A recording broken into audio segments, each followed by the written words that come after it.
Muling nagbunga ang pinaigting na kampanya ng Rizal Police Provincial Office laban sa iligal na droga matapos maaresto ang tatlong street-level individuals sa ikanasang bypass operation ng Rodriguez Municipal Police Station madaling araw ng Hulyo 1, 2026 sa Barangay Balite, Rodriguez, Rizal.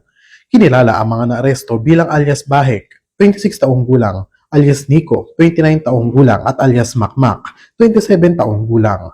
Naharap ang tatlo sa kasong paglabag sa Republic Act No. 9165 o Comprehensive Dangerous Drugs Act of 2002, habang si alias Makmak ay nahaharap din sa kasong paglabag sa Republic Act No. 10591 o Comprehensive Firearms and Ammunition Regulation Act.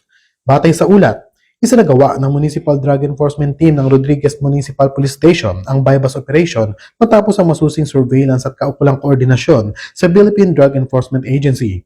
Nagresulta ito sa pagkakaaresto sa mga sospek habang aktong nagbebenta ng hinihinalang shabu sa isang police pusher buyer. Nakumpiska sa operasyon ng 8 pakete ng hinihinalang shabu na may kabuang timbang na humigit kumulang 30 gramo at tinatayang standard drug price na 204,000 pesos. Na-recover din ang bypass money, perang hinihinalang mula sa bentahan ng droga, isang kalibre 38 na revolver, 3 bala ng kalibre 38, isang coin purse at isang sling bag.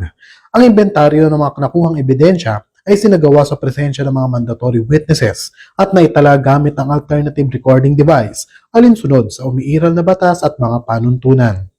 Matapos ang operasyon, ipinaalam sa mga sospek ang dahilan ng kanilang pagkakaaresto at sinilalim sa physical at medical examination bago dinala sa Rodriguez Municipal Police Station Custodial Facility habang inihahanda ang pagsasampa ng kaukulang kaso.